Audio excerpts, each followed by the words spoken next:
Hey guys, tonight we drift quietly into a world of muddy canals, clinking wooden shoes, and a courtyard garden where a single flower might be worth more than your entire savings account and your neighbor's goat. Yes, we're in 17th century Holland, where tulips don't just bloom, they ruin lives. And if you're thinking, oh, it's just a flower story, how bad can it be, let's be honest? You probably won't survive this. There are no safety rails. You're about to witness one of the most confusing, overhyped, and quietly tragic financial collapses in history, caused by plants. So, before you get comfortable, take a moment to like the video and subscribe, but only if you genuinely enjoy what I do here.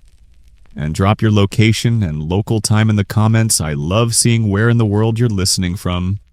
Now, dim the lights. Maybe turn on a fan for that soft background hum, and let's ease into tonight's journey together. The morning fog hasn't lifted yet, and you're already ankle deep in the smell of wet soil and hopeful failure. You trudge through a quiet alley in Harlem, past rows of gabled houses with crooked chimneys and suspiciously shiny windows. There's a man standing in a courtyard, staring at a flower like it just whispered the meaning of life to him. It's a tulip. One bloom. Orange at the base, white at the tips, with crimson streaks that look painted on by an indecisive god. It's beautiful, but more importantly, it's expensive. Mainstream fact. In the 1630s, the Dutch Republic experienced what is now widely known as Tulip Mania, a period during which tulip bulbs were bought and sold for astonishing sums, some reportedly higher than the price of an Amsterdam townhouse. You watch as the man gently wraps the bloom with a scarf, like it's a newborn kitten. He leans in and whispers its name, Semper Augustus. That's not a flower, it's an investment portfolio. Across the city, taverns are buzzing with numbers. A single bulb might be worth 200 guilders, maybe 2,000, and maybe 3,000 if it's got stripes and nobody blinks too hard. For context, a skilled craftsman might earn 300 guilders a year. Fringe tidbit. There were reports, possibly exaggerated, of people trading 12 acres of land, a full cart of beer, 4 oxen, and a painting by Rembrandt's cousin maybe for one tulip bulb. A bulb, which at this point might still be in the ground. You pass by a bakery where the tulip charts are posted right next to the bread prices. The baker eyes you suspiciously, probably wondering if you're in the market for a loaf or a floral futures contract. Historians still argue whether tulip mania was truly a bubble in the modern economic sense. Some suggest the most outrageous stories were exaggerated by moralizing pamphlets or bitter satirists. Others believe it was one of history's first mass-market delusions: tulips as luxury, tulips as status, tulips as currency. You sit on a bench and stare at the canals, which look like long mirrors slicing the town in pieces. It's quiet. But you know, just behind those narrow brick walls, deals are being whispered, inked, promised. Bulbs changing hands not just for coin, but for reputation. You're not just buying a flower, you're buying a name, you're buying into a story. And you already feel the twist coming, don't you? That slight shiver beneath the soil, that first whisper of cold wind before the frost. Yeah, but for now, the flower still stands. And the man in the courtyard, he's smiling like he owns the world. Because maybe, just for this moment, he does. You follow the scent of roasted herring and candle wax through a side alley until the canal opens up again. And there it is, a modest wooden door with iron hinges, swinging open just enough to let out a trail of muddy boots and very loud whispers. Inside, they're talking about the newest arrival to Europe's social scene, the tulip. Not just any tulip, though. This is the 1600s, and the flower is still a foreigner. Mainstream fact tulips were not native to the Netherlands. They were originally cultivated in the Ottoman Empire, what's now Turkey, where they symbolized paradise, perfection, and a certain level of elite garden snobbery. The name tulip may even come from the Persian word dulband, meaning turban, because of the flower's rounded, folded shape. You slip inside the room and sit near the back. A man is unrolling a faded map with dramatic flair, stabbing his finger at the eastern end of it. Constantinople, he announces, as if that explains everything. Which, to be fair, it kind of does. It started with diplomats. Always does. One Dutch ambassador to the Ottomans came home with tulip bulbs packed more carefully than his clothing. Then university botanists got interested. Then private collectors. And then, of course, everyone else. Fringe tidbit. There are rumors slippery, unconfirmed, that one of the first tulips in Europe was actually stolen from an imperial garden, or smuggled in a boot, or hidden in a sack of dates. No one really agrees. Historians still argue whether the earliest shipments were authorized, or if tulip fever began with botanical theft. You peer over the shoulder of a thin merchant with ink-stained hands. He's sketching tulips with increasingly impossible names. Viceroy, Admiral Leafkins, Generalissimo. These are not names for flowers, these are names for horse lords. But that was the thing, the more exotic the name, the higher the price. You step out into the morning light and walk past the garden of a retired naval officer. His gate is locked. Inside, a single tulip, flanked by two enormous mirrors so that no matter which angle you look from, you see three. It's not about the plant anymore. It's about the performance. You begin noticing it everywhere now. Tulips in windows. Tulips on embroidered handkerchiefs. Tulips stitched into the hems of skirts. Tulip graffiti scratched into church benches and behind the alehouse. It's blooming, and it won't stop. You pass a market stall where someone's selling miniature paintings of tulips' portraits. Really? Because not everyone can afford the real thing, but they can still own the image. You spot one titled Broken Flame. It's a striped bloom, split into jagged streaks of color that make it look like it's burning. Fringe tidbit. Broken tulips, the ones with those dramatic, streaked patterns, weren't bred on purpose. They were infected with a virus, later named the tulip breaking virus, which altered the pigmentation. At the time, no one knew. They just called them rare and valuable and wildly beautiful.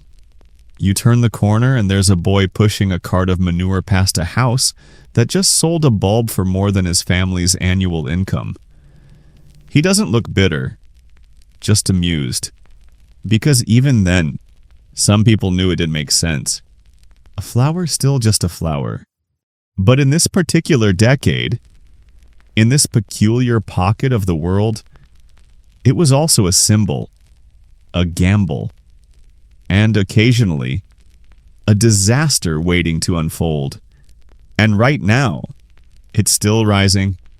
The colors are brighter, the names are fancier, and the promises are starting to sound like dreams in debt's clothing. But we're not there yet. Not quite. For now, the petals are still perfect. And the world is pretending not to count how many are in bloom. You wander out of the alley and into a quiet courtyard just as the early sun slices across the cobblestones. There's a gardener on his knees, sleeves rolled up, hands deep in dirt. He's humming badly but softly, like he's trying to keep the tulip from overhearing. In front of him, rising from the dark soil, is a bloom unlike anything you've ever seen. It glows, not in a magical way, just in a way that makes your eyes ache slightly from looking too long. Deep crimson slashed with white, a swirl of colors as if a candy cane and a blood orange had a heated argument. The petals curl slightly at the edges, like they're shy. This is what people mean when they say a tulip bit the moonlight. Mainstream fact. The first broken tulips, those streaked with variegated patterns, were considered marvels of nature. People had seen solid colors before, but these looked like something from a painting or a fever dream. Their appearance ignited intense demand, and their rarity made them the most coveted of all. You crouch beside the gardener. He gives you a sideways glance, then gently brushes the soil around the base of the bloom. "She's almost ready," he says. You nod. Of course she is. Her name is Gouda's Flame. Probably. Or Venus's Whimsy. Or Super Deluxe Mystery Stripe Plus Ultra. Something dignified and silly at once. And she's worth, well, more than the gardener's house. Probably more than the street. Fringe tidbit. One of the most infamous bulbs, Semper Augustus, was sold and resold at astronomical prices, sometimes over 5,000 guilders. At the time, that could buy a furnished home in central Amsterdam, plus servants and a horse, maybe 2 horses. And here's the thing. The gardener doesn't own the flower. He's tending it for someone else. Someone wealthy enough to commission the care of a bulb they'll never plant themselves. Someone who comes once a month to inspect it with a monocle and an air of deep misunderstanding. You ask him if he's ever sold one. He shakes his head. Too poor to plant my own. Too smart to try. He taps the side of his nose and goes back to humming. You stand and wander to the next garden. There, you see rows of simpler blooms, reds, yellows, whites. Still beautiful. Still dignified. But no one writes songs about those. No one names their daughter after a plain yellow tulip. Historians still argue whether the obsession was about beauty, rarity, or social panic. Was this just conspicuous consumption in botanical form? Or did tulips fill some strange void in a culture looking for something new to covet? You look back at Moonbite, or whatever this bloom is called. It sways gently in the breeze, completely unaware that it's now an asset class. Fringe tidbit. Some collectors began commissioning tulip paintings to show off their prized bulbs year-round.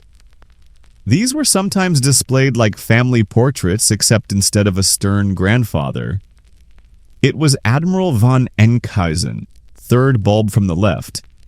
You leave the courtyard and pass a woman selling ribbons embroidered with tulip designs.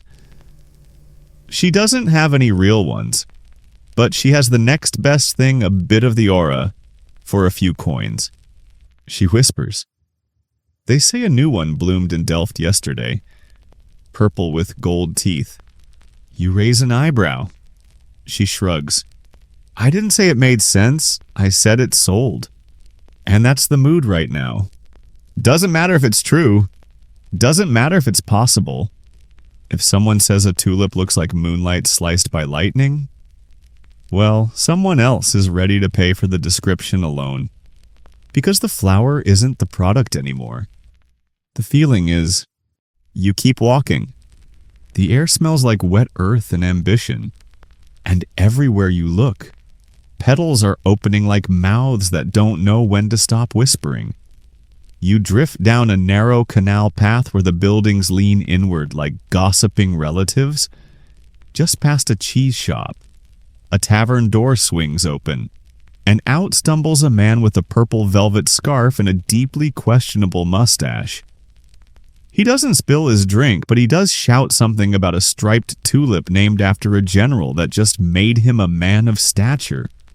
Inside, it's warm and thick with candle smoke, and the conversation hums like a beehive made of pride and botany. Everyone's comparing tulip names, bulb lineages, and who bought what from whom for how much. It's not a bar anymore, it's a floral bragging forum. Mainstream fact. By the early 1630s, tulips in the Netherlands had evolved far beyond their role as ornamental plants. They became status symbols, luxury items that denoted wealth, taste, and a kind of insider sophistication. Collectors competed to outbid one another, often more for the name and rarity than the flower itself. You sit down at the corner table, where a man in a doublet 2 sizes too small is lecturing 3 friends about the Admiral von der Eyck, a tulip with a subtle streak that only reveals itself after the 3rd day of bloom, if spoken to nicely. His friends nod as if this makes perfect sense. Across the room, a merchant is scribbling furiously on a napkin. He's calculating how many barrels of salted herring he needs to sell in order to buy 1 Generale Van Horn bulb. He's on barrel 18, and he's smiling. Fringe tidbit. Many of the most coveted tulip names: admirals, generals. Viceroys were completely made up. There was no governing body. Growers could name bulbs anything they liked. And the grander the title, the higher the price. One particularly bold tulip was reportedly named Lord of All Nations. Subtle. Back outside. The streets echo with quiet posturing. Wealthy gentlemen strut along the cobbles with tulip petals tucked into their lapels. Ladies lean over balconies comparing bloom patterns like they're trading royal secrets. One woman whispers, "Ours bloomed with 5 stripes this year." The other raises an eyebrow. "Ours had 6. And a curl." You don't know what that means, but apparently they do. Historians still argue whether tulip mania was mostly an upper-class phenomenon or a broader social craze. Some evidence points to wealthy merchants and landowners dominating the trade. Others insist the obsession reached bakers, blacksmiths, and barmaids, anyone with a little savings and a dream of petal-shaped profit. You walk into a tailor's shop, where a young man is embroidering tulip motifs onto the cuffs of a customer's coat. He tells you each design is based on a real bulb. Authentic, he says. None of that made-up petal fluff? You nod solemnly. Because we're pretending there's tulip integrity now. Fringe Tidbit 1 Harlem broadsheet suggested that tulips could reveal a man's true social frequency, a term no one ever explained. People quoted it anyway. You wander to a bridge, where a pair of men are comparing tulip transactions the way people compare fishing stories. I once sold a Lac van Rijn for a goat, a violin, and a promised song. One says, "And did he sing it?" The other asks. "No, the first sighs. He moved to Rotterdam." You stand quietly looking at the water. There's something beautiful here, yes. Even in the madness. Not just the flowers, but the way people crave beauty so much they'll measure themselves by it. You're not sure when the bragging turned to betting, but you're certain it did. And now the petals aren't just delicate, they're competitive. The flowers don't care.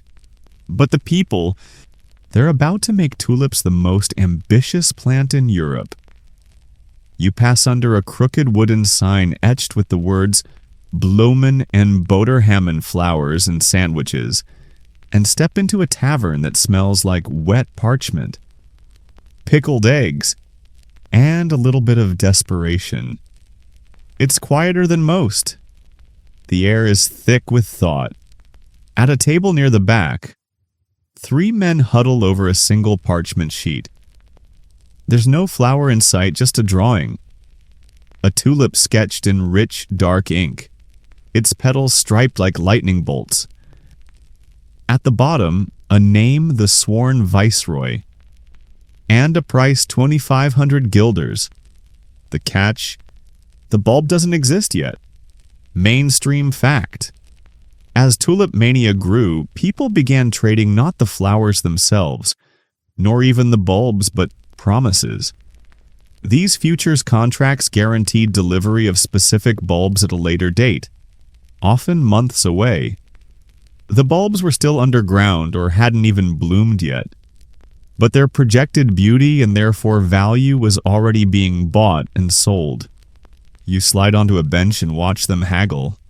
One man, with greasy curls and half a tooth, insists the price will double once the bloom is seen. Another, stroking his chin like it owes him rent money, warns that too many viceroy drawings are circulating. What if they all look the same, he mutters. You resist the urge to ask what happens if none of them bloom at all. But of course, that's the risk. Fringe tidbit. Some contracts were written so vaguely that no one really knew what they'd bought, just a bulb of the admired sort, or a streaked bloom of good esteem. It was like ordering a sandwich and getting a poem instead. You step outside again and cross the canal to the warehouse district. The real money isn't in gardens anymore, it's in ledgers, quills, and whispers behind doors that don't quite close. A merchant unfolds a long scroll, tapping at entries Viceroy. 10 shares, General's Flame, 3 pending. Admiral's Mistake, marked lost. You blink. Admiral's what? He shrugs. It turned out to be yellow. Plain yellow. You wince.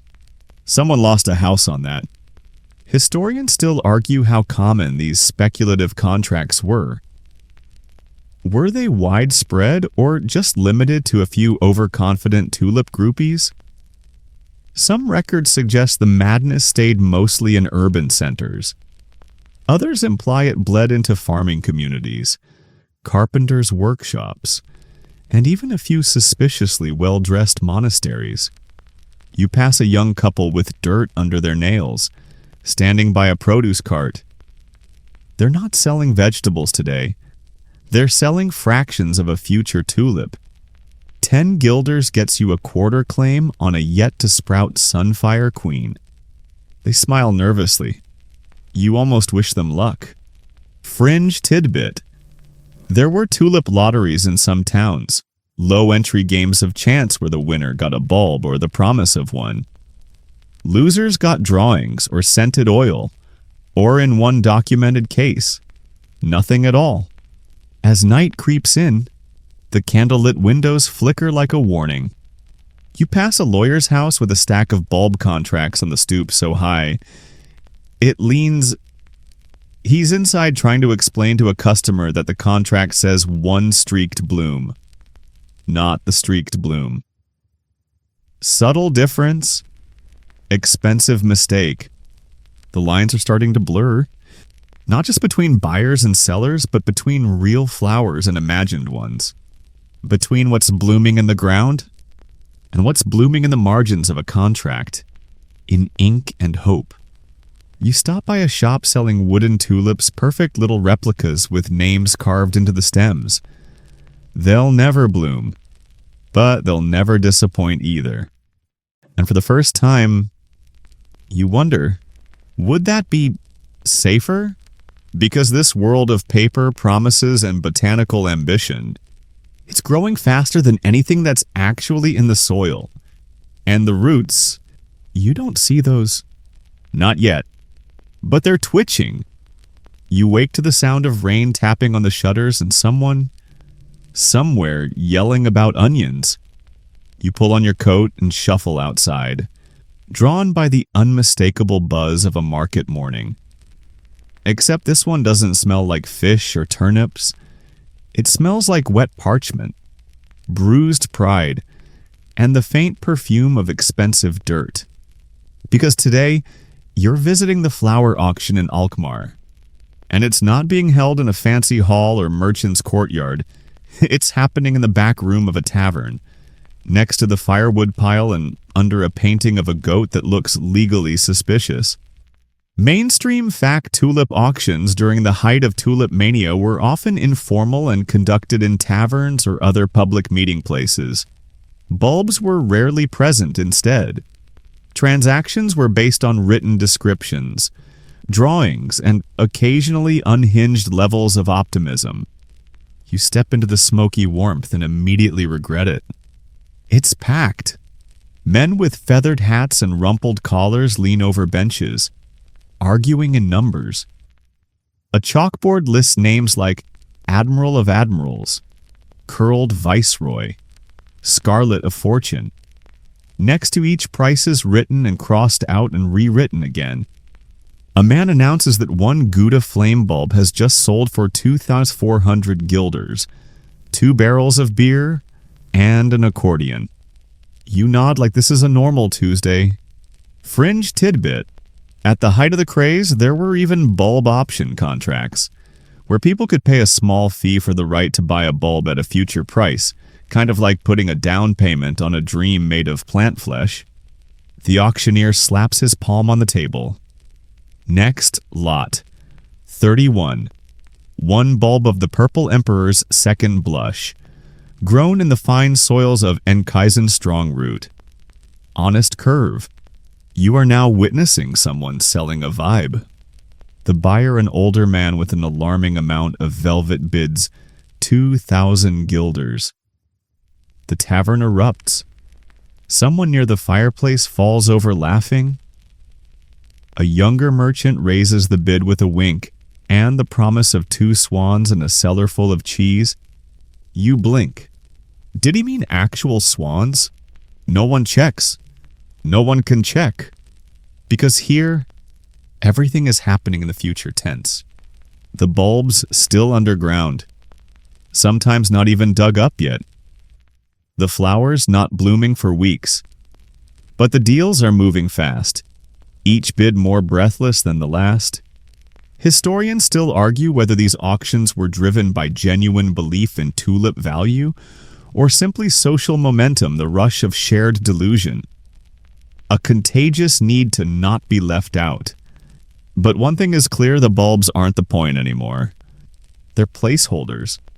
For wealth. For ambition. For a kind of elegance that no one really understands, but everyone desperately wants to be seen believing in. Fringe tidbit. In at least one auction, a buyer paid the price of a large house for a bulb that turned out to be a common onion. The seller vanished. The tavern rebranded itself as the Honest Tulip. Irony levels 9 out of 10. You sip bad wine and watch as the chalkboard fills and empties. Names shift. Prices dance. A man cheers at a sale and immediately tries to resell what he just bought to someone next to him for more. It works. Someone scribbles the deal on a napkin. It counts. And yet, no one's holding a bulb. No one's seen a flower. But the room is buzzing like a beehive full of flowerless faith. You step out as the rain softens, back into the mud and fog and the faint scent of real soil. The world feels quieter out here, slower, like it still belongs to something solid. But back in the tavern, they're trading pieces of spring that hasn't come yet. And they're acting like it's already summer. The sky over Haarlem has the color of cold pewter, and you're standing ankle-deep in slush beside a baker who just sold his family's bread oven. Not for money, for a tulip bulb. Or rather, a promise of a tulip bulb. One with a name that sounds more like a bedtime story than a flower, the eternal fire of Holland. He pats the contract like it's a newborn.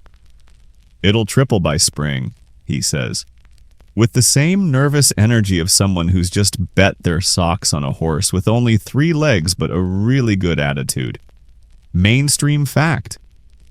During the height of tulip speculation, many ordinary citizens, bakers, brewers, barbers began selling or bartering valuable assets, furniture. tools, even land in exchange for bulbs they believed would soon make them rich.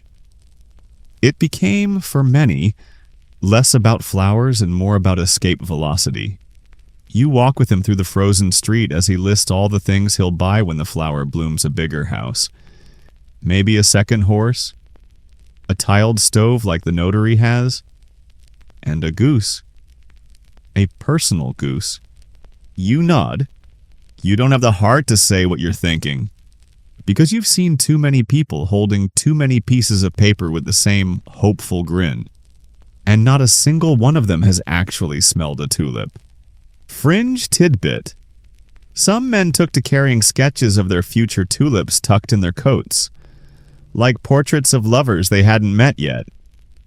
If someone asked to see it, they'd present the drawing with a sigh and say things like, "She's going to be magnificent." The baker invites you in for tea, which he now brews over a campfire stove in the corner, beside the empty stone oven. He shows you the parchment aged, signed, smudged. It promises a bulb that shall bear streaks of crimson, not unlike a comet's tail. You try not to laugh. You succeed. Barely. Historians still argue whether most of these ordinary folks were driven by greed or desperation. Was this economic irrationality, or simply economic hope when everything else felt impossible? Tulips were a bloom-shaped maybe. The baker's wife brings in a bundle of laundry and glances at the contract. Her expression is unreadable. She doesn't say anything. She just sets the tea down and walks out. You finish your cup and thank him.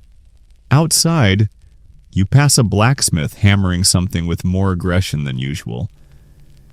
He stops long enough to say he's ordered a rare double-frilled sunburst admiral and paid for it with 4 pigs in his neighbor's wheelbarrow. When asked what he'll do with it, he shrugs. Might trade it for 2 horses. Or a painting. Fringe tidbit. One woman reportedly traded a family Bible, a pair of lace gloves, and a sapphire hair comb for half a bulb share. She kept the receipt folded in a wooden box lined with lavender. When the market collapsed, she turned the box into a sewing kit. You walk along the canal now, where the ice has started to crack around the edges. Reflections shimmer. Above you, the gables of expensive houses peak like smug eyebrows, silently watching the parade of flower chasers march through slush. And you wonder, is this hope? Is this madness? Is there even a difference anymore? At the market square, a man is shouting tulip names like they're spells. Viceroy Admiral Leafkins, the morning fire of Zon people rush forward, waving coins, promises, bacon. Someone trades a goat. Another trades the promise of a goat. And no one blinks. Because the flower they haven't seen yet, it's going to change everything. You're standing under the eaves of a fishmonger's stall, rain dripping down the back of your collar, watching a man argue over how many loaves of bread a tulip bulb is worth. Not a tulip. Not even a blooming bulb.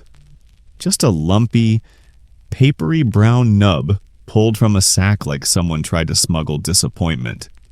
10 loaves and a smoked eel, he insists. The seller laughs.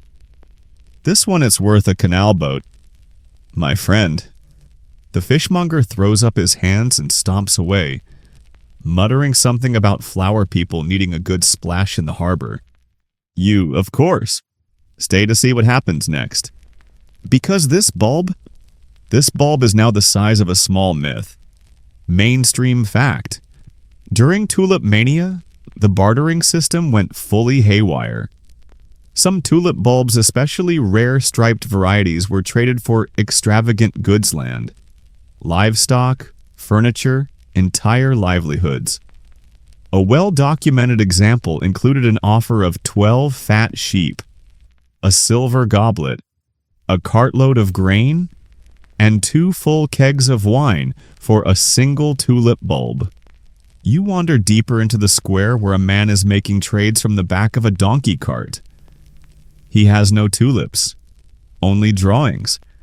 He's already swapped one sketch of Admiral von der Eyck for a month of lodging, a sack of barley, and 3 pairs of shoes. The shoes are mismatched. No one cares. Fringe tidbit. Some tulip traders started accepting bulb bundles, random assortments of unknown bulbs, packaged like mystery loot boxes. You'd open them in spring, and sometimes you'd get treasure. Other times yellow.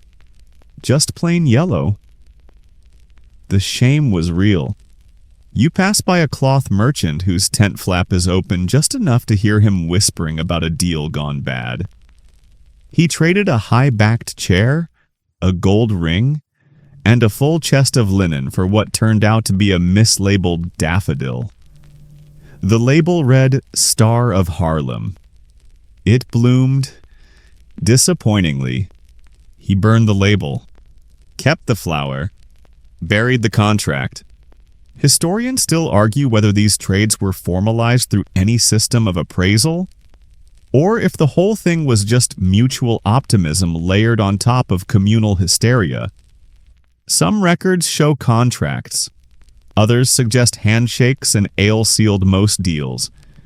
You stop by a window where a maid is sketching a tulip in charcoal on a scrap of wood. It's not for sale. It's a copy of a flower her employer owns but won't let her near. So she draws it from memory. It's called Queen's Echo. She whispers, supposed to have gold specks. I only saw it once when she brought it home in a silk pouch. You ask if she'll trade the sketch. She stares, then says, depends. What do you have? You hand her a cinnamon stick and a flat piece of chalk. She shrugs. Fair. Fringe tidbit. Some people collected only the names of tulips. They had no bulbs, no drawings, just long, meticulously copied lists of the most poetic or outrageous tulip names. These name books were traded like treasure. One man was rumored to sleep with his list under his pillow. You pass a bakery that's closed early. A sign hangs crookedly. Gone to buy a tulip? The door's locked. But the smell of burnt crust still hangs in the air like a reminder. Flower can't beat fantasy. At a nearby bridge, a boy tosses small stones into the canal, counting them aloud. 10 stones for the viceroy. He says 15 for the admiral, 32 for the painted lady of Utrecht. You don't ask where he got the numbers. You already know they don't matter. Because none of this is about value. It's about belief. About what people are willing to give up for the chance that a bulb will bloom just right. You walk home past houses with pawned curtains and sold-off porches. People making tea over smaller fires.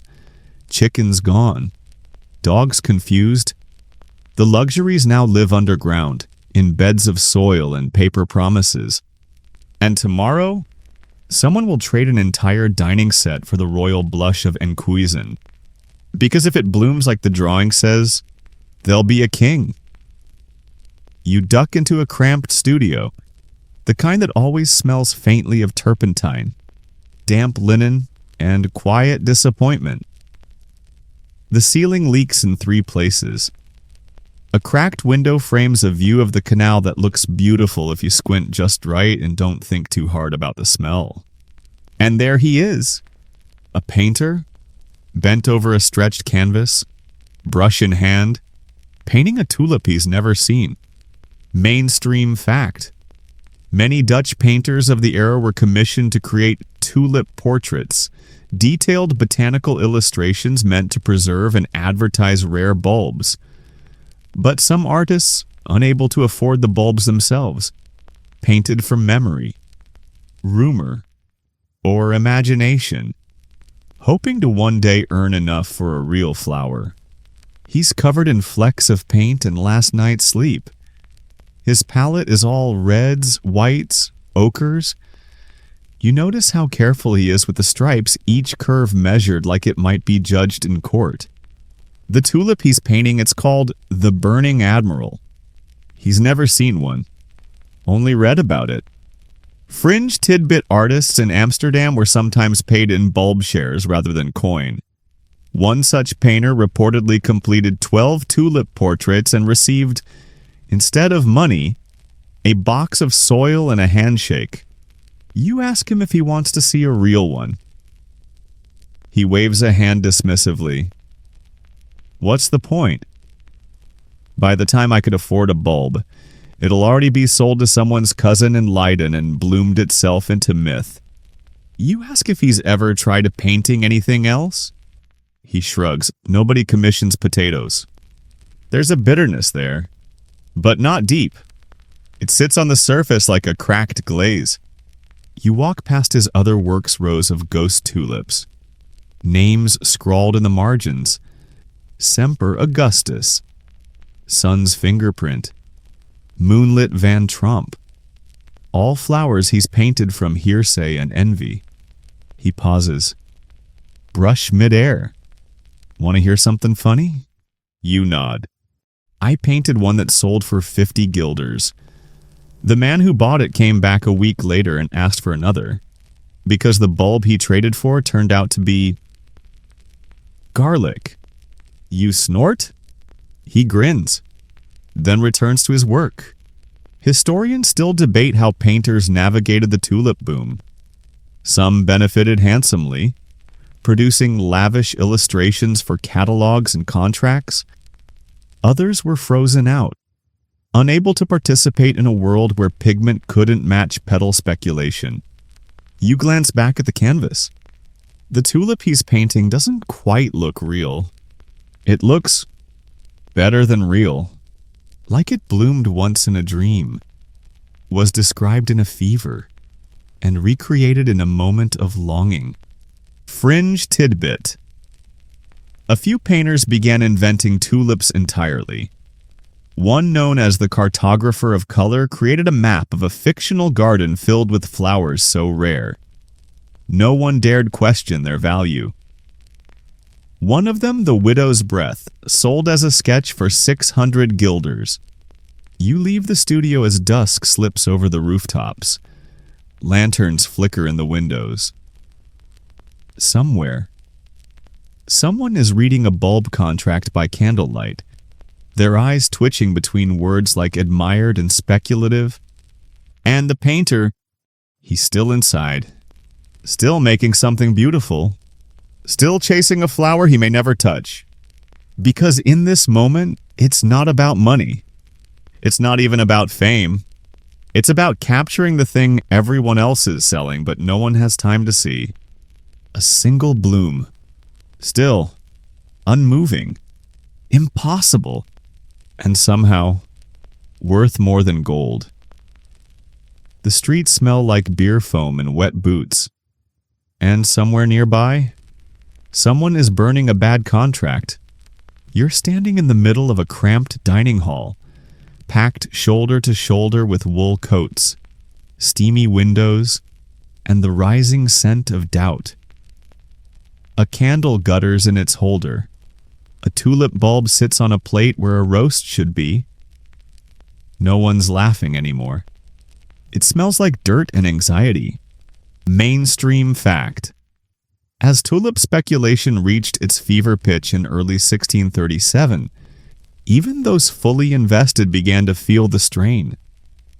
Prices became wildly erratic.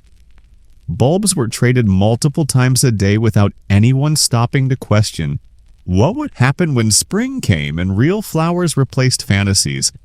Someone opens a window, and a gust of cold wind knocks a paper contract off the wall. It lands in a puddle of spilled ale and slowly melts. A man near the fireplace is pacing in tight circles, muttering about how it was worth 3 times that just last week. His friend nods, eyes fixed on the bulb on the plate. They don't eat. They just stare. You move toward a nearby bench and overhear a quiet conversation between a brewer and a man who might be a notary or a poet. It's hard to tell anymore. They're trying to trade a bulb for an actual bag of rye. The baker declined. He's moved on to onions. Fringe tidbit. There were reports of people trying to sell bulbs back to the growers only to find the growers had already sold the same bulb 3 times and had no idea where it physically was anymore. You leave the tavern. Out in the square, the colors feel washed out. There are fewer flowers in windows, fewer posters. The chalkboards that once shouted Gouda's flame in big loops now say things like discount peonies or hot soup no questions. Historians still debate whether there were clear signs of the collapse before it happened. Some say yes, the sudden surge in short-term resales, the lack of physical bulbs, the increasingly odd trades. Others argue that no one could see the end because they were all too busy watching the line go up. You pass a townhouse where a man is frantically measuring bulbs with calipers. They've shrunk. He hisses to no one in particular. They're smaller this year, aren't they? You don't answer. Inside a candlelit room across the street, a family is eating quietly. No contracts, no whispers. Just stew. They're the ones who didn't invest. The ones who thought it smelled funny from the beginning. They glance out the window and lock eyes with you. Their expressions say, "We stayed poor, but we stayed sane." Fringe tidbit. A few towns began holding informal bulb confession circles, where people sat in a circle and admitted how much they'd spent on tulips. Then quietly drank mulled wine and agreed never to speak of it again. The cold is sharper now. It bites your fingers.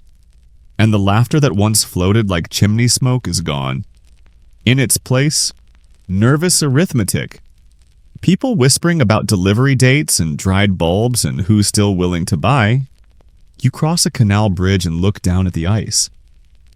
Someone's dropped a bouquet of paper tulips onto the frozen surface. They lie there, slowly soaking, ink bleeding outward like regret. Because this is the tipping point. The petals still exist, but the magic is thinning. And for the first time, people are starting to notice that you can't pay rent with potential.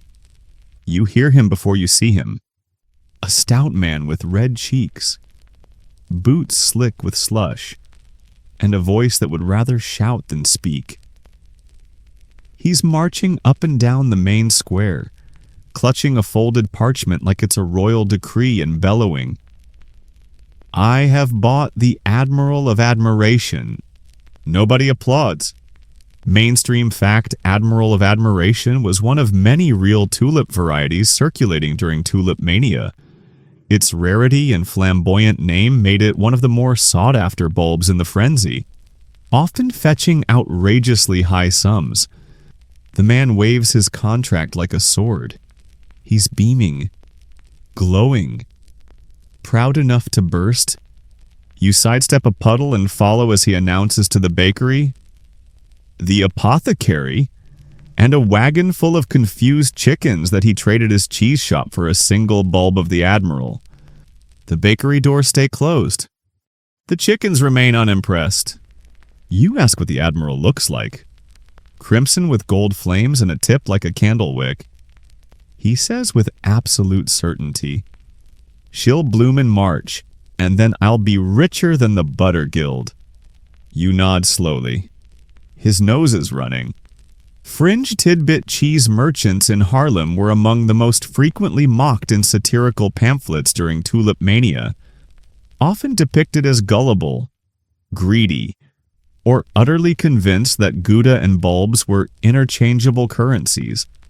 He's pacing now, rehearsing how he'll decorate his new manor, which doesn't exist yet. He plans to commission a tulip-shaped chandelier, hire an architect who understands floral angles, name his children after petals. You glance at his shoes. They're cracked, and he's missing one glove. Historians still argue whether the stories of merchants selling shops for bulbs are exaggerated. But transaction records do show that bulbs like the Admiral of Admiration sold for the modern equivalent of tens of thousands of dollars, sometimes more. And all this for a flower that, in most cases, would bloom for a week. You leave the cheeseman to his delusions and duck into the weaver's alley, where a group of neighbors is having a quieter, tighter conversation. He did what? Sold the press, the whole shop. For a bulb, it hasn't even surfaced yet. Lord preserve us. They fall silent as you pass. You don't blame them. The tension now is sticky. You can feel it clinging to doorways, leaking through chimney smoke. The man who bought a dream is walking like a prince, but behind him, the town is tensing. Fringe tidbit. Some towns held secret votes to decide whether to pretend a tulip market crash hadn't happened, just to avoid social chaos.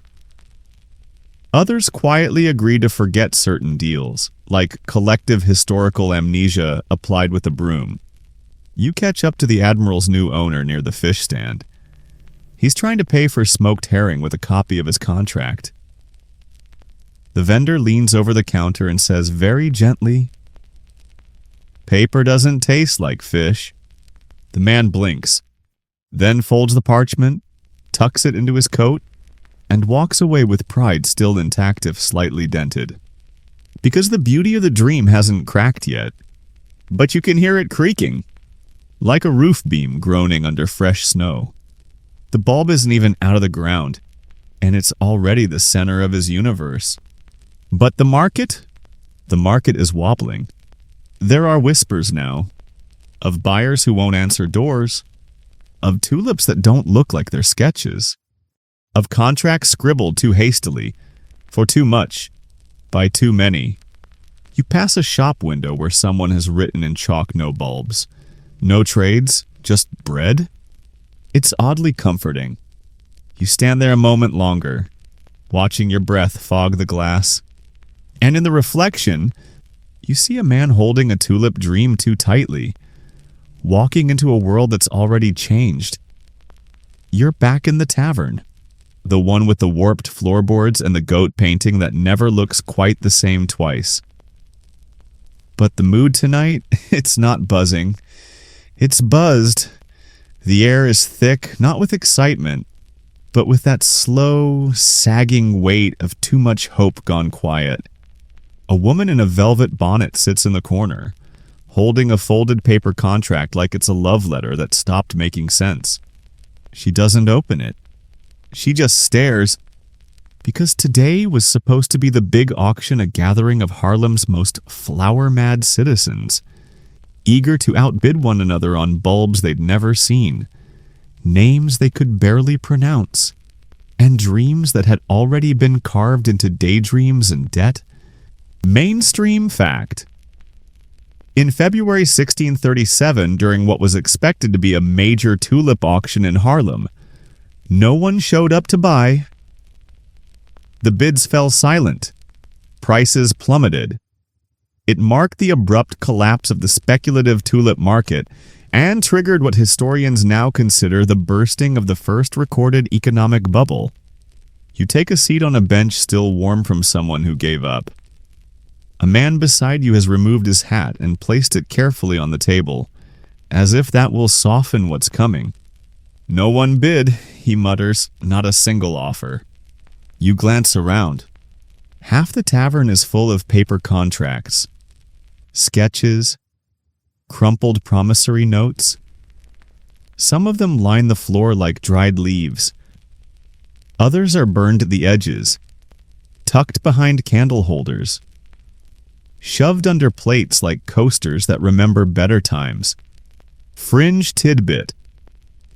After the Haarlem auction collapsed, people scrambled to renegotiate or void their contracts, pleading illness, confusion, or simply pretending they'd never agreed to anything.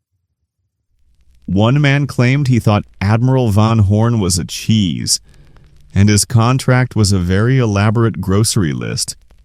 A merchant near the bar tries to trade a General van Enkhuizen for a half pint of beer. The barkeep squints at him. "You got anything real?" The merchant says nothing, just folds his paper and tucks it in his sleeve like a secret that no longer wants to be told. You walk outside. It's snowing softly now. Big, quiet flakes that don't want to land. Just hover. You pass a flower stand that's closed, the painted sign covered in cloth. The stand used to sell portraits of bulbs, etched in ink, colored by hand. Now there's nothing. Just a crate full of actual bulbs, small, dusty, onion-like things with frayed roots and no glory. One rolls onto the street. No one stops to pick it up. You find the baker again, the one who sold his oven for the eternal fire of Holland. He's sitting on a bench, coat buttoned wrong, staring at a bulb in his lap like it owes him an apology. "Still think it'll bloom, you ask?" He doesn't look up, just whispers, "It better." Historians still argue how devastating the collapse truly was. Some say it ruined lives and drained entire savings. Others suggest the damage was more contained, affecting a few overly ambitious traders, while the rest of society looked on, mildly embarrassed. Fringe tidbit. In at least one town, after the market fell apart, someone organized a bulb ball, a mock celebration where everyone wore paper flowers and pretended nothing had happened. No one laughed, but everyone danced. You pause near the canal. The water reflects the dim yellow lights of a city returning to normal. The fever has broken, but the chill remains. Behind you, someone tears a contract in half. Another person tries to sell a bulb for soup. And for the first time in months, the streets are quiet. No shouting about admirals. No bidding wars. Just snow. And bulbs. And a silence that says the bloom has faded. And all that's left is the dirt. It's the next morning, and the sky is trying its best to look innocent. You trudge along the canal path past empty market stalls, wet paper scraps clinging to your boots. The wind is soft, but it carries the scent of something broken, not like fire or ruin, but like parchment soaked in regret.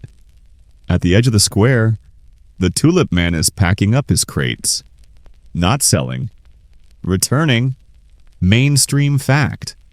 After the tulip market collapsed, efforts were made to return bulbs or annul contracts, but confusion reigned. Many buyers disappeared. Sellers refused refunds, and entire neighborhoods quietly buried their losses, sometimes literally, by planting the bulbs just to avoid looking at them. You walk past a shop that used to sell tulip illustrations for a few silver coins apiece. The windows are dark now. Someone has written "No more blooms" in the condensation with a shaky finger. Inside, a boy is tearing the pages from a tulip ledger and using them to feed a weak fire. Fringe tidbit.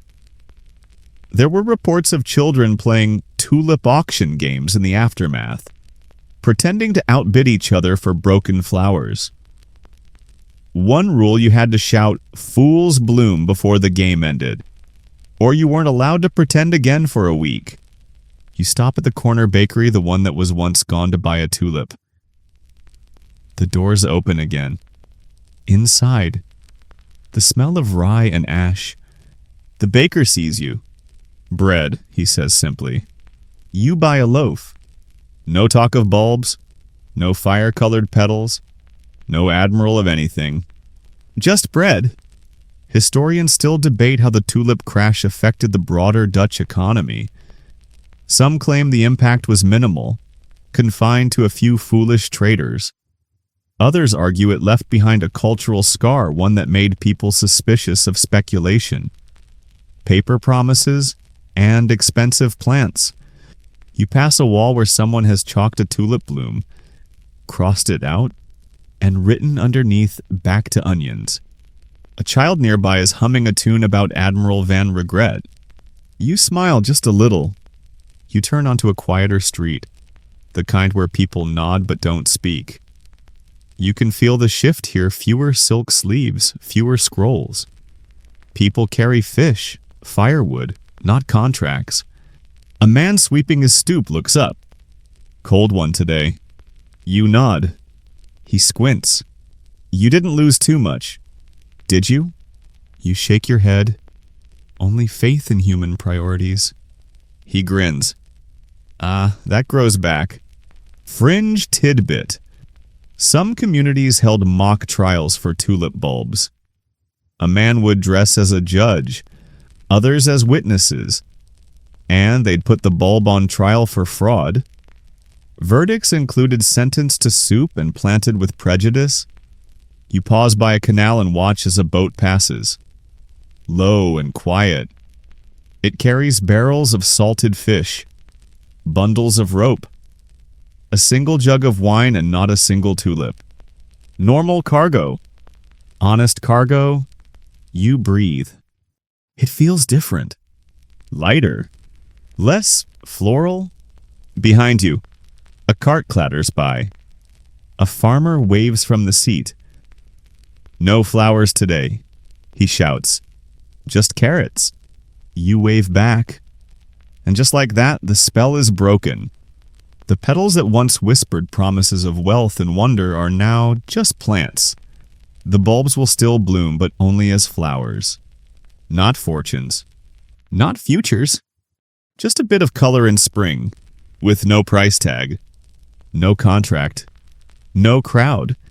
You're sitting on a bench made slick with morning dew, watching two pigeons argue over a breadcrumb, and thinking about how ridiculous it all was. A flower. A flower. You chuckle softly to yourself. Not because it's funny, well, okay, a little because it's funny, but mostly because it feels like waking up from a dream where everyone was wearing powdered wigs and screaming the word Admiral at vegetables. Mainstream fact. After the tulip crash, satire flourished. Pamphlets, songs, and crude woodcut prints circulated throughout the Netherlands, mocking those who lost fortunes.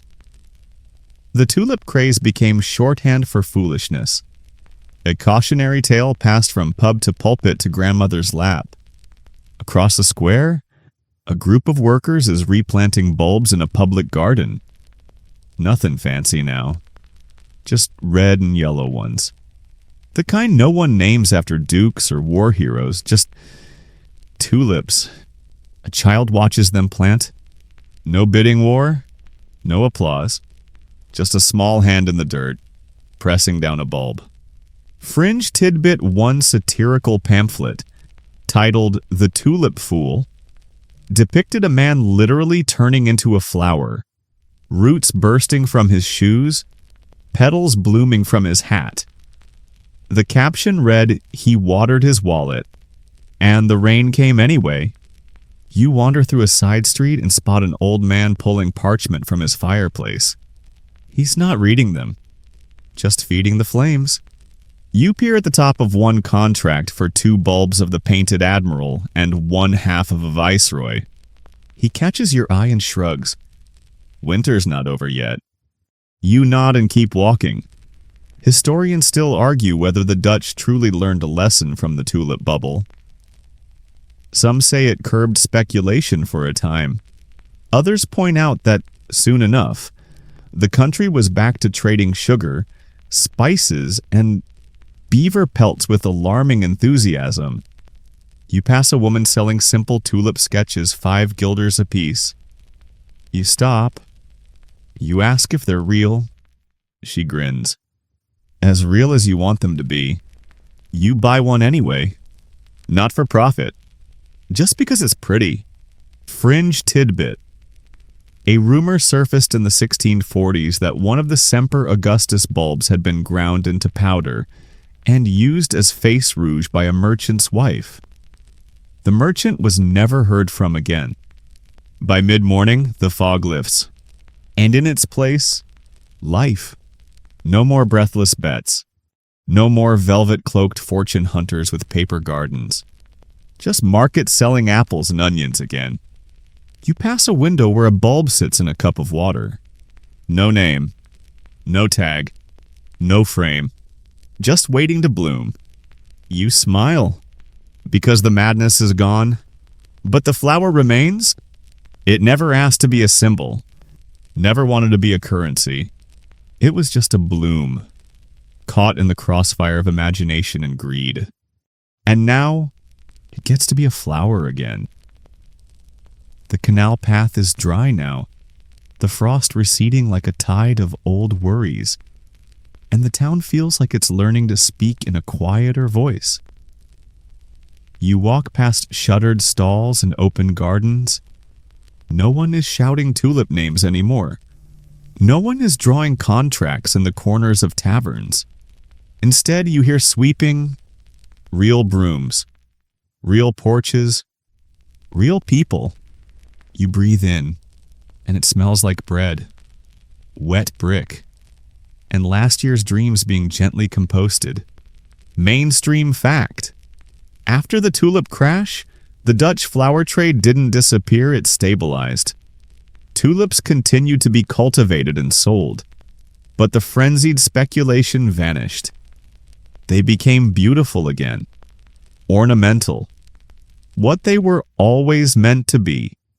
You walk past the home of the merchant who once wore 6 rings and whispered about Admiral Van something. His windows are bare now.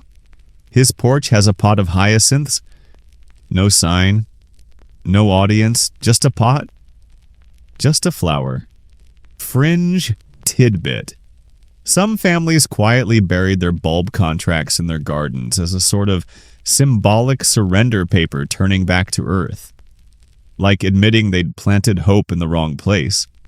A boy jogs past you, clutching a bulb in one hand and a loaf of rye in the other. His mother calls from a window, "Don't trade it this time." He laughs and keeps running. You grin, because that's the thing people remember. They joke now. They nudge each other gently with, "Remember when you sold your boots for that purple tulip that turned out to be a beet sort of energy?" And somehow, that remembering makes everything feel safer. The flowers are blooming again, small ones. Plain ones. The kind that cost a day's wage if you're feeling generous. The kind that show up because they want to. Not because someone promised you a manor and a goose. Historians still debate how much emotional fallout lingered in Dutch society. Some say the humiliation was quickly laughed off. Others believe the shock of financial collapse hung over the culture like a fog for decades, quietly shaping the Dutch attitude toward money, debt, and spectacle. You stop by a wooden bench overlooking the canal. An older woman is knitting beside a basket of yellow bulbs. You ask her what they're called. She shrugs. They're just tulips. No titles. No boasts. Just roots and patience. Fringe tidbit. A tavern in Leiden reportedly renamed itself the Sober Bloom after the crash and offered free bread to anyone who swore off floral investment. The owner kept a flattened tulip bulb under glass behind the bar. You sit for a while, listening to the wind ruffle the water. In a nearby courtyard, 2 kids are playing a game with petals pulling them off one by one. Guessing names like General Muffin and the Toasted Flame of Friesland. They're making them up. Of course. But no one's writing contracts. No one's offering goats. And that makes all the difference. Because the petals still fall. The roots still grow. But the fever has finally broken. You're walking the winding path beside the Haarlem archives now, and the smell of ink and dust creeps out through the shutters. A stack of old ledgers sits in the windowsill, sun-bleached and sleepy.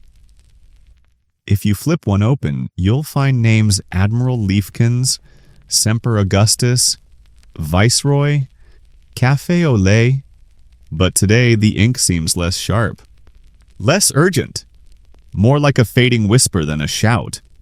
Mainstream fact. After the mania ended, Dutch historians and pamphleteers began collecting records, contracts, and anecdotes from the tulip frenzy. These early documents formed the basis of what would become one of the most cited speculative bubbles in financial history, the cautionary tale that never dies.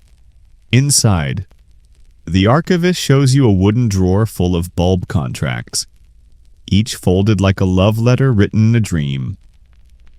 Most are unsigned. Some are stained with candle wax.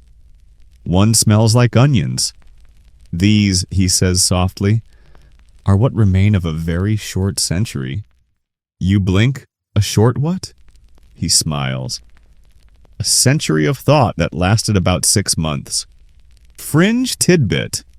Some of the tulip contracts were so elaborate they included not only the buyer, seller, and bulb name, but poetic descriptions of imagined blooms, delivery instructions for spring, and even ceremonial language like "for the glory of the garden."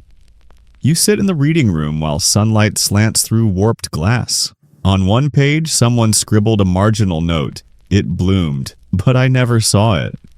You wonder if they meant the flower or the wealth. Outside, life has completely returned to its non-floral rhythm. You hear hammering someone fixing a roof, a fisherman calling down to a boy with a bucket, a woman sweeping her stoop and humming something about goats and admirals in a minor key. You head back toward the tavern street, now oddly cheerful. The pub once known as the Honest Tulip now bears a fresh sign, the Broken Petal. Beneath it, the tagline, "Bread before bulbs." You step inside. It's warm again, familiar. But this time, the talk isn't about flowers. It's about harvest dates, boat schedules, and a recent card game scandal involving a bishop, 2 sailors, and a rather smug goat. Historians still argue why the tulip story became such an enduring parable. Was it the absurdity? The speed? The fact that people dared to dream so big about something so delicate? Or maybe it's because it revealed a truth too honest to ignore. Value is a story we agree to believe in, and sometimes we forget who started telling it. Fringe tidbit. In the years following the crash, Amsterdam published several illustrated children's books warning against flower folly. One of them featured a villainous tulip that lured children into debt and turned their parents into windmills. You smile at the image. Then you glance across the room and spot a single tulip in a jar on the bar. It's just red. No stripes. No title. A flower? That's it. And no one's bidding on it. They're just admiring it quietly, fully, without expectation. You sip your drink and watch the flame of the tulip dance a little in the breeze from the door. This is how it begins again. Not with greed, with gratitude for the simple, miraculous fact that a flower blooms at all. A cart creaks past you loaded with muddy root vegetables and smelling of honesty. The driver hums a tune with no lyrics, just the kind of melody that fits a world slowly sewing itself back together. You follow the path to the old greenhouse, the one that used to guard its tulips like royal jewels. Its glass panes are cleaner now, less fogged by ambition. Inside, the rows of blooms are modest, nothing striped, nothing gold-edged, just pinks, yellows, a few hopeful purples, and not a price tag in sight. Mainstream fact. After the crash, the Netherlands did not abandon tulip cultivation. In fact, it refined and professionalized the trade. Tulips became the pride of Dutch horticulture, not as speculation, but as artistry. Haarlem remained a center for bulb growing, eventually leading to the globally admired Dutch flower industry we know today. You peer inside and see an elderly gardener with a trowel in one hand and a smudge of soil on his cheek. He doesn't glance up. He's humming something that sounds like the wind moving through a garden. You lean against the frame of the door and watch. No charts. No contracts. Just the slow and sacred act of planting. Fringe tidbit. Some families who lost everything during Tulip Mania kept growing tulips. Not for profit, but out of a quiet sense of ritual. One widow was said to plant a single bulb each year on her husband's grave, whispering still beautiful, even now. You walk among the beds, hands behind your back, like someone pacing through forgiveness. A young girl waves at you from between two rows of blooms. "These ones are moon kisses," she says. "I named them." You smile. Good name. They cost one smile and one song. You laugh, and she takes that as payment. Historians still debate whether the emotional recovery was as quick as the economic one. Was trust in markets rebuilt overnight? Or did it take years, generations, even for people to believe in value again? What's certain is that beauty never stopped blooming. You kneel beside a row of young plants. The bulbs are barely peeking above the soil, but already you can sense the shape of spring to come. Fringe tidbit. A small gardening journal in Utrecht began publishing tulip poetry in the 1640s. Every issue featured a bulb sonnet. Some were anonymous, some were bad. All of them were tender. You leave the greenhouse and step into a sun that finally feels sincere. The city is alive again, not with frenzy, but with rhythm. Shutters clatter. Shoes tap. A broom brushes gently at the steps of the notary's office. Where, months ago, men once fought over the price of the flame-lipped Duke of Haarlem. Today, that same notary is sketching a dandelion in the margin of his ledger. You pass him. He nods. No more admirals. Just a flower. And that's the truth that lingers now. Like the last streak of pink in a spring dusk. The flower was never at fault. The petals never promised anything. It was always us. We were the ones who whispered fortunes into petals, who built towers on stems, who mistook bloom for guarantee. And now, with the frenzy faded, the tulips are free again. Free to grow, to fade, to return, and be admired, not auctioned. You wander through a quiet lane flanked by brick houses with window boxes now blooming with modest tulips. No golden names, no legends etched on scrolls. Just flowers. Simple, earnest, perfectly ordinary flowers. And yet, as the wind lifts the petals just slightly, you feel something ghost-like trailing in their wake. Not sinister, just remembered. Like an old rumor that never completely stops humming. Because the story of the tulip didn't vanish. It echoed. Mainstream fact. Though the Dutch tulip craze ended in the 1630s, its legacy lived on not just in economics textbooks, but in cultural consciousness. The term tulip mania became shorthand for irrational markets and speculative bubbles. It was referenced in literature, sermons, political satire, and centuries later, on the stock floor. You pass a group of students well. Apprentice scribes may be debating something on the steps of the city school. One is waving a thin book in the air, shouting. It was never about the tulips, it was about trust. The others groan. One says, you can't eat trust. Fringe tidbit. In the 18th century, French salons hosted tulip parlor games where guests would invent the most ridiculous flower names and try to sell them to one another using fake guilders. The winner received a real tulip, usually red, usually very unimpressed by the game. You walk on. Someone behind you hums a tune with lyrics you almost recognize. Buy a bloom and build a house. Paint the petals. Feed your spouse. It trails off. You pass a merchant painting over the old sign on his storefront. The bottom layer says Bulb Emporium. The new layer, Wool and Wood Goods. You catch a faint glimpse of the word Viceroy still visible beneath the paint. He catches you looking. "Let the flower go," he says with a wink. "I'm trying," you reply. Historians still argue over whether Tulip Mania should be considered a genuine financial bubble or simply a social curiosity inflated by satire. Some economists suggest it didn't cause widespread ruin. Others claim it marked the first crack in the trust between markets and the people who want magic from them. You stop at a library window where a display case shows two documents. One is a bulb contract from 1637. The other is a cryptocurrency advertisement from last year.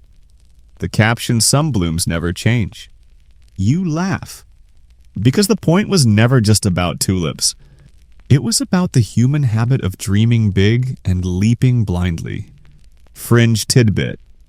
A German philosopher in the 1700s wrote a whole treatise titled On the Delicate Madness of Floral Ambition, where he claimed the tulip craze was evidence that humanity would never stop trying to trap eternity in a vase. You stand at a canal now, leaning on a rail that didn't exist during the frenzy. Below, the water flows calmly. A boat passes plain. Low, slow. The only cargo, a crate of soil and a sleeping cat. You smile. Because the world didn't end when the tulips stopped being expensive. It kept turning. It kept planting. And quietly, it learned that some petals fade. But the stories grow legs. They cross borders. They get retold with bigger numbers, brighter blooms, and new villains. And eventually, they come back wearing a new flower's name. The cobblestones beneath your feet are warm now, finally warmed by spring. Not speculation. Birds trill from the rooftops like they've always known something we didn't. The tulips in windows don't bother performing anymore. They just exist. Bloom. Fade. Return. Quietly. Defiantly ordinary. But you're still haunted by the question, was it really that bad? Mainstream fact. Even today, economists, historians, and philosophers continue to debate the scale, impact, and meaning of tulip mania. Was it a financial disaster or just a niche mishap with dramatic storytelling? Was it a true economic bubble or a 17th century media exaggeration? You sit on the low stone wall outside the notary's office. A group of elders shuffle past, one chuckling about his cousin who once sold an entire brewery to buy a tulip named Duke of something or other. Another replies, "Well, at least he got the beer first." Laughter. It sounds more like therapy than mockery. Fringe tidbit. In the 19th century, Dutch newspapers revisited the tulip craze with a tone of mild embarrassment and historical pride, treating it as both a national cautionary tale and an odd badge of honor. We made flowers too powerful. Then we stopped. Kind of. You glance across the canal, where a painter is working on a mural not of tulips, but of the contracts. He's sketched them like leaves crumpled, blowing across a field. No names, no numbers, just fluttering ghosts of what might have been. It's weirdly moving, because the real damage wasn't just the money. It was what people believed the money meant. A bulb wasn't just a flower. It was a future, a house, a name, and when it didn't bloom, it wasn't the soil that cracked. It was the story. Historians still argue whether anyone was truly ruined. Some say the records were exaggerated by pamphlet sellers and bitter poets. Others believe shame simply wiped the ledgers clean. You can't audit embarrassment. Fringe tidbit. A British economist in the 1920s tried to recreate the tulip bubble using daffodils and fake currency. It ended when participants began hoarding the paper coins and refusing to trade. The experiment ended with a fistfight over a wilted narcissus. You stand, stretch, and walk back toward the marketplace. It's busy again, but different. The stalls sell things that can be eaten, worn, held. Even the flower stand only carries small bundles, wrapped in string, sold by weight, not by lineage. And then you see it, a tulip standing in a crate of 10 others, plain white with a faint pink blush. The seller catches your eye. No titles. She says, just tulips. You nod. That's all they ever were. And yet, somehow also everything. Because if this story proves anything, it's that we don't just want beauty, we want to own it, predict it, profit from it. But beauty doesn't like rules, and neither do flowers. And now, the sun begins to slide down the sides of the houses like syrup, slow and amber and full of silence.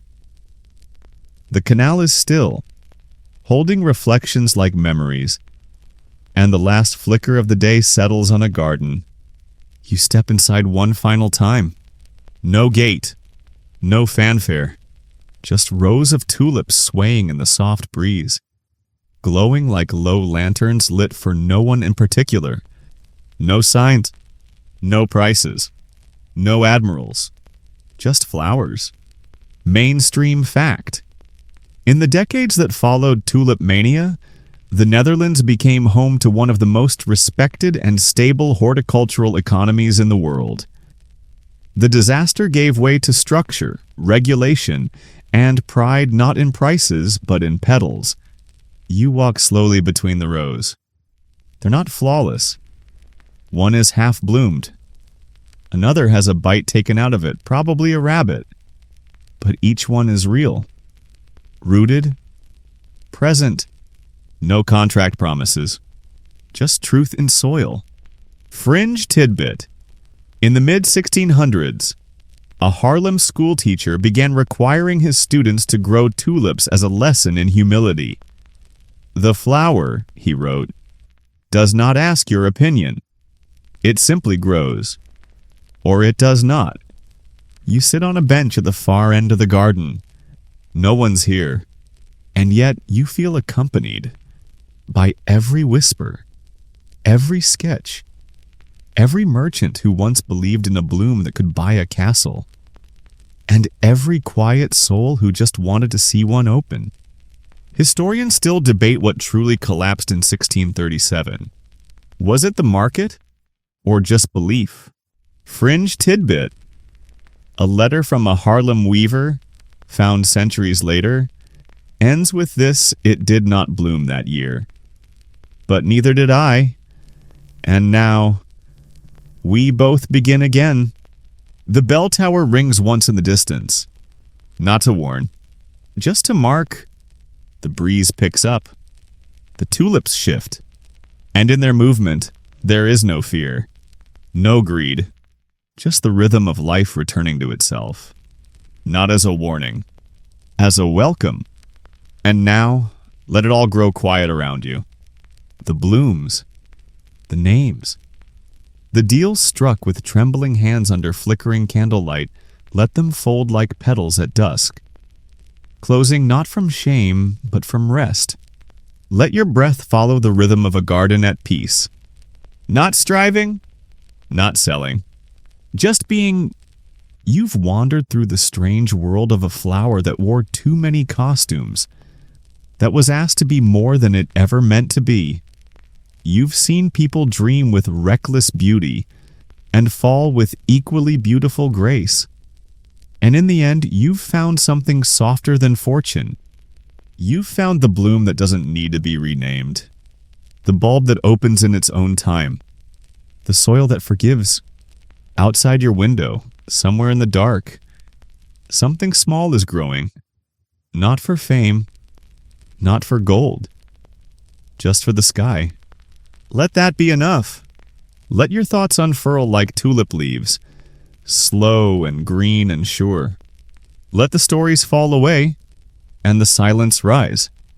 There is no bidding now, no admiral to impress, only you, and a garden that never asked you to prove anything. Rest here. Feel the weight leave your chest, like the final page of a tale you didn't know you needed. The flower is asleep. The paper is ash. The past is soft. And the night is yours.